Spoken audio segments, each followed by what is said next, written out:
What is up, my dudes? It's Sui again, and hi, how's it going? So, I'm back, and I have recovered, for the most part, from the old bat soup flu, and I'm feeling better, I'm feeling functional, so that's all good and done. Um, so you notice now I'm on Neo 2.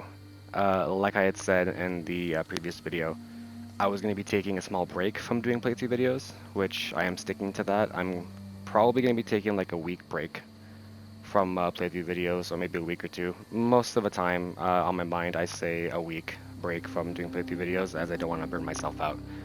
So instead, we're going to be doing something a little new today, and something that was on my mind, but I never really thought of doing until now. So today, I'm going to be showing you guys my main build on Neo 2 and what I use, and all that fancy stuff. So without further ado, let's go ahead and get into it.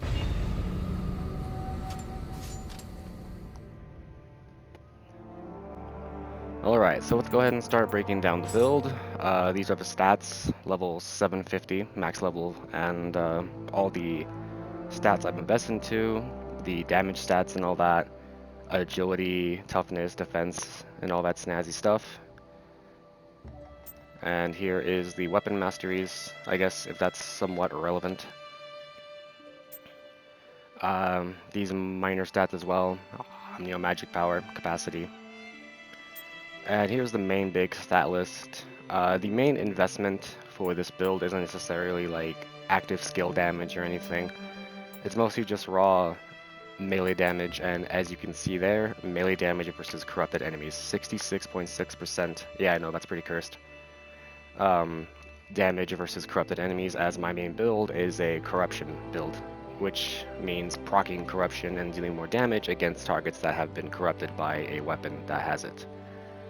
And of course the other minor attributes as well, a lot of extra minor attributes. I know I also have, if you see there, corrupted accumulation enemy 49.7%, which is going to help build up that corruption even faster, as in a per hit build up value.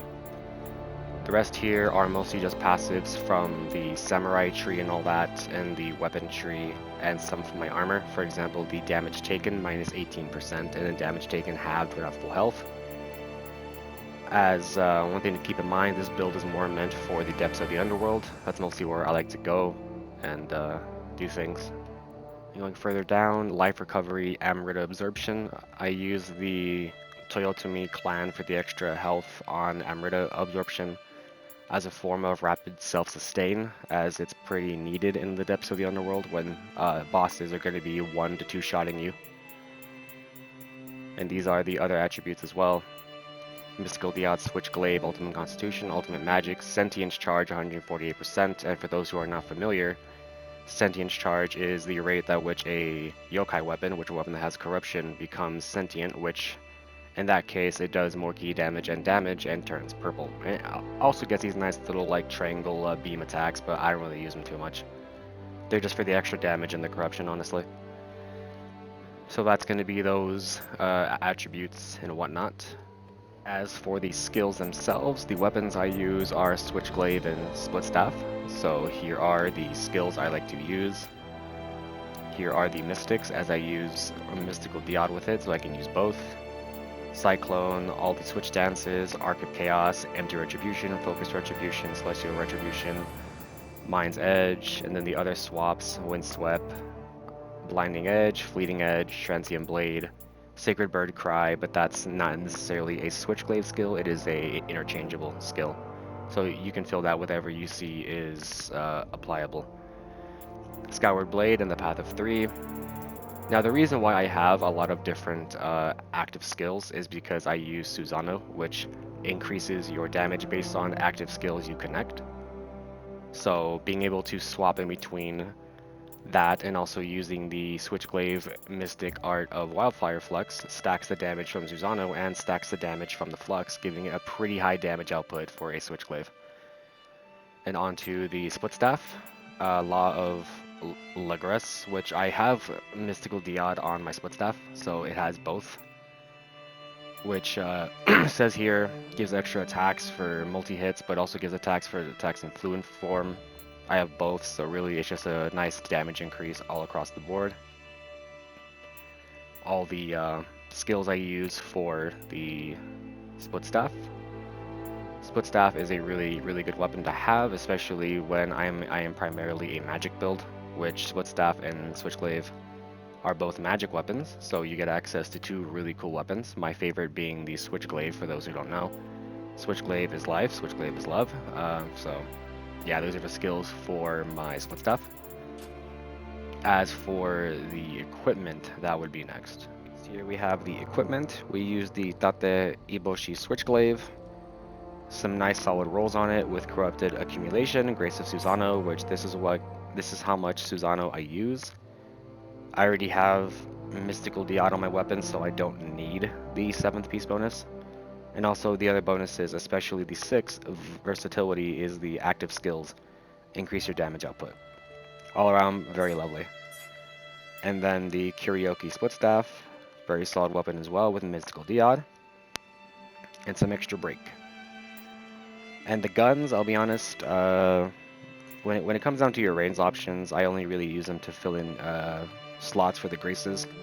So this one has Susano, so I can get a piece of that. This one has Oya Matsumi, so I can get a piece of that, which this is what 7 pieces of Oya Matsumi looks like. It's pretty lovely, not gonna lie. All of this stats just end up getting 2-shot anyway, but you know, it's the thought that counts.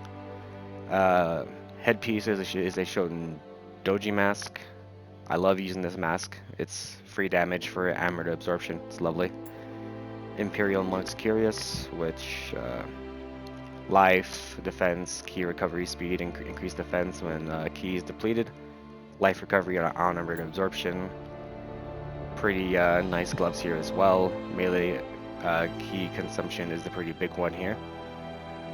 Some melee damage as well. And of course, Grace of Oya Matsumi. Imperial Monk for more Susano, some nice minus damage taken, key recovery speed.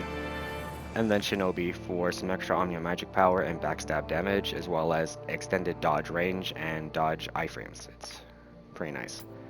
Now these are my accessories: Corrupted Accumulation, Damage versus Corrupted Enemies, and Sentience Charge, Defense bonus magic, and Life recovery and absorption, Grace of Susano. And then here, unfortunately I cannot get a better one, but hey, this is what I have. Damage overtime reduction from poison, defense bonus magic, corrupted accumulation, and life recovery, damage versus corrupted enemies, and set requirements reduced, which that bonus means that it takes 1 less piece of a grace item to meet the requirements. So if you were to have 3 pieces of Oya Matsumi, but you have one of these, you would have 4. It's a pretty lovely thing.